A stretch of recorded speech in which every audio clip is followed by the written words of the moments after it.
Here it is. Here's your horse video. We only do one like once in a while, so treasure it forever. I still like Discord and he's neat, but I don't know if you noticed, but there isn't much of him in G5, unless you count the comics, but we'll get to them, maybe, eventually, sometime. We get there when we get there! It's like talking about Discord can be hard because it represents years of hard work that never really amounted.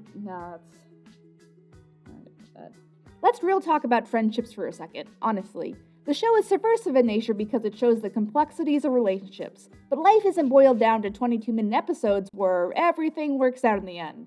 I really wish we got an episode where someone couldn't be friends after 9 seasons, but what are you gonna do? The horses fight, but because, call it magic or call it the writers, they're always willing to rise up to any specific challenges the situation calls for. Real people just can't.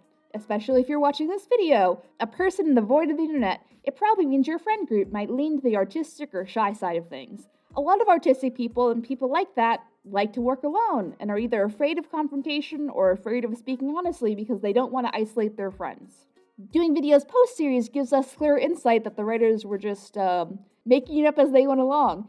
It's probably G4's popularity that made G5 a continuation in the future and not just like rebooting the franchise. But the movie seems to be going in the right direction, but the release of content has made everything confusing, and I guess there's this dragon thing now.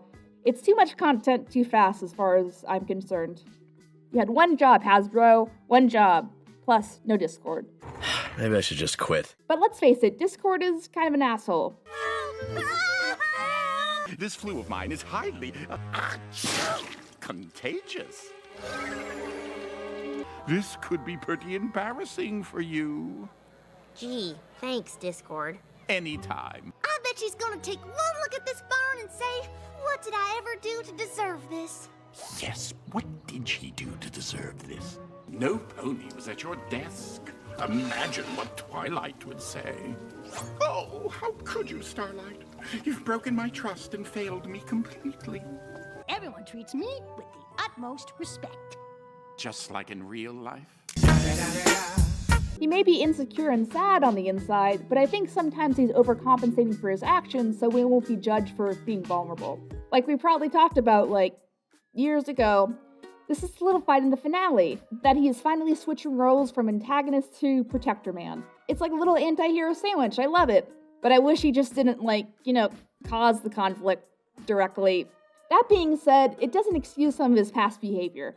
I don't know, it never feels right when you go from enslaving to just, oh, he's that guy, he's the drunk grandpa that isn't politically correct and he just does what he wants, and we just have to deal with it because he's gonna die soon. I mean, look at him. Oh, of course, John Delancey loves all his fans, but he can't possibly be seen with a YouTuber doing a panel. He might get confused. What even is I Love Kim Possible a lot? Sounds like something a drunk monkey typed out. We have to protect the talent. Yeah, that worked out great. It's like being a YouTuber with the name I Love Kim Possible a lot can cause people to get confused really fast.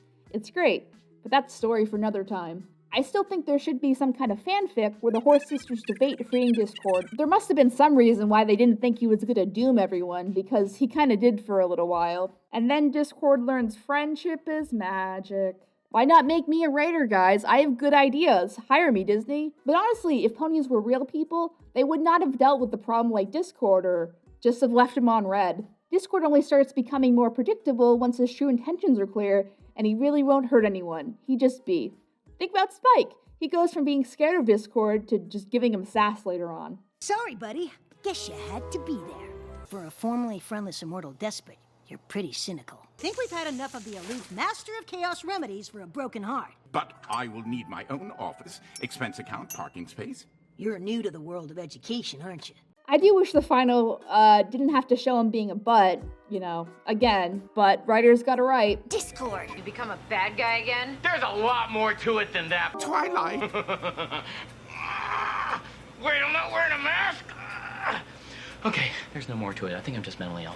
So let's judge toxicity by manipulation tactics and dangerous actions. I would say those are in place up until season 4. Even in What About Discord, he's not doing bad, but he's still manipulating or attempting to manipulate Twilight, even though it pushes a little backwards on the lessons he's learned in Make New Friends But Keep Discord. That's frustrating, and I do wish that had been taken better care of when writing.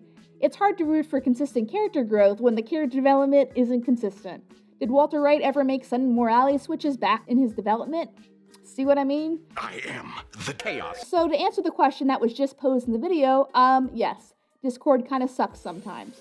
Just because you got a lot going on in your head doesn't mean you can act like a jerk.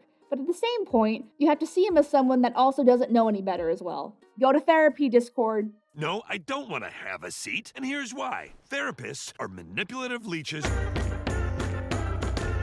So when Jerry Lewis mistook me for the valet, he was carrying so much pain I could never fathom. Most of his character development is consistent in the show, but not as much or as clear as I would like it to be. But I feel like the writers are just trying to reach their Discord episode quota for each season, and they just didn't really think about it much harder than that. I do miss looking forward to new Discord episodes, honestly, but it's kinda good to revisit old ghosts sometimes. Blue Horse will return when she's needed, or when I feel like, so there's that. What do you think? Do you think Discord is toxic? Would you be friends with him? Obviously, I would. We animated it a bunch of times, so let me know in the comments, and I might even read them. See you next video, or the video in the past. Woo, spooky. And that's all, folks, except it's not time for the ending gag. In my opinion, this child does not need to have his head shrunk at all. Juvenile delinquency is purely a social disease. Hey, I got a social disease. You're a mean-spirited, self-absorbed, disturbed little weirdo. But for whatever reason, you're my best friend. You're right. I could never be as good as you. Probably because I actually care. Profound, but technically meaningless. Look, and don't bother trying that thing that women do where they walk away and make the guy feel like crap because it won't happen. Yeah. Damn it. Hey everyone, thank you so much for watching. Click here to subscribe, we really appreciate it. Don't forget to turn your notifications on to get notified every time we make a new video. Click here to check out the main collaborator for the video, usually the editor. Click here to check out our video playlist for this video, where you'll find similar videos that you might just like, hopefully. There's also a credit scroll here where you can check out all the other awesome contributors. All their info is in the description. That's all I gotta say, KPON!